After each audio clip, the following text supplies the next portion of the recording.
আসসালামু আলাইকুম। আজকে অক্টোবরের 1 তারিখ 2025,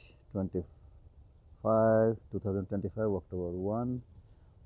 I'm showing you the next year's লাউ প্লান্টিং প্রসেস। আগামী বছর কিভাবে আমি লাউ গাছটা করব দেখেন খেয়াল করে। দুটো লাউ গাছ আছে, এই একটা লাউ গাছ আর এই একটা লাউ গাছ। এর মাঝখানে আমি অলরেডি 1 মাস আগেই, এই যে বক্সটা দেখছেন, এই বক্সের নিচে 1 মাস আগেই আপনার গোবর, পাতা বা অন্যান্য যা কিছু দেওয়ার দিয়ে দিয়েছি। এই 1 মাসে এবং আগামী এই অক্টোবর এবং নভেম্বর মাইনাস আসার আগ পর্যন্ত যা কিছু দিয়েছি মাটির সাথে এটা মিশে যাবে। এবং লাউ গাছের চারদিক দিয়ে ঘুরিয়ে আমি এটা করে দিয়েছি।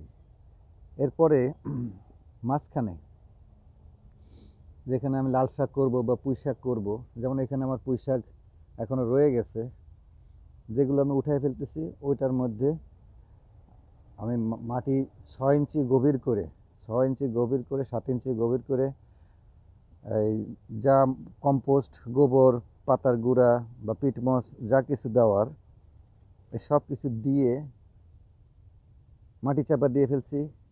রেকুন বা অন্য যারা প্রাণী আছে তারা এসে যাতে গর্ত করে এগুলো সব নষ্ট করতে না পারে, তারা খাবার খোঁজে নষ্ট করতে না পারে, এই জন্য কাঠ দিয়ে দিয়েছি। এরকম দেখেন কাঠ আছে, লোহার জালি, অর্থাৎ যেখানে যেটা পেয়েছি সেখান থেকে সেটা দিয়ে এটা প্রোটেকশন দেওয়ার চেষ্টা করছি। এখানে সবগুলো জায়গাতে একই কাজ করা হয়েছে। এই পাশে যতগুলো এলাকা আছে, বিশেষ করে এই যে লাউ গাছের একটা লাউ আর এই একটা লাউ গাছ, এর মাঝখানে এগুলো করে দেওয়া আছে। এইভাবে সবটাই করে দেওয়া আছে। আপনারা যারা আগামী বছর লাউ গাছ লাগাবেন তারা এই কাজটা এখনই করে ফেলবেন। 6 মাসের খাবার বাংলাদেশে সাধারণত লাউ গাছের মধ্যে দেওয়া হয়, এখানে অ্যাটলিস্ট 3 মাসের খাবার আপনাকে দিতে হবে। এটা মাটির সাথে মিশে গিয়ে একেবারে মাটির সাথে মিশে গিয়ে ডাইলিউট হয়ে মিশে শিকড়ের সাথে যাতে সহজে খাবারটা গ্রহণ করতে পারে, তার জন্য আপনাকে ব্যবস্থা নিতে হবে। যেহেতু শীতের দেশ, আগামী 1 মাস পরেই মাইনাস এসে যাবে। আপনি যা কিছু দিবেন সেগুলো সবই, বিশেষ করে ধরেন রান্নাঘরের সবজির খোসা বা অন্যান্য যাই কিছু দেন, ওটা এই 6 মাস ভরে ওই মাইনাসের ভিতরে একই থাকবে, অর্থাৎ ফ্রিজে থাকলে যেরকম হয় সেরকম। যার ফলে সহজ উপায় হচ্ছে সেপ্টেম্বরের মাঝামাঝি অথবা তারও একটু আগ দিয়ে সেপ্টেম্বরের প্রথম দিক থেকে যদি আপনি এই কাজগুলো করে দেন, তাহলে পরে বিশেষ করে 2টা লাউ গাছের মাঝখানে যদি আপনি এই আগামী বছরের জন্য গর্ত করে দেন, মাটি ফেলে দেন, চারা রেডি করে দেন, তাহলে আগামী বছর জাস্ট খালি একবার কোপ দিবেন, মাটি উল্টিয়ে দেবেন, চারা লাগিয়ে দেবেন। আপনার আর কোনো সার, কোনো পানি বা অন্যান্য কোনো কিছুই আর দিতে হবে না।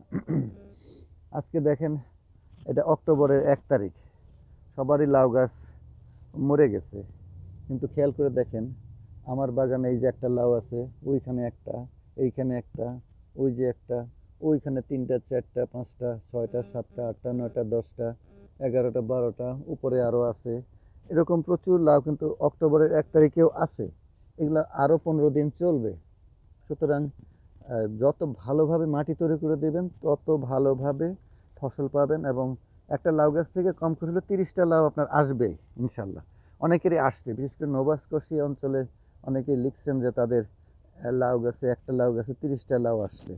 সুতরাং মাটিটা যদি আপনি খালি ঠিক মতো করে দিতে পারেন, তাহলে পরেই এই বিষয়টা খুব সুন্দর হবে। আপনাদের সবাইকে অনেক ধন্যবাদ। আমি আপনাদের সাথে শেয়ার করলাম যা কিছু ছিল, যা কিছু আমি মূলত করি, কোনো রহস্য আমি রাখি না, যা কিছু জানি আমি সব কিছুই আপনাদেরকে বলে দিই।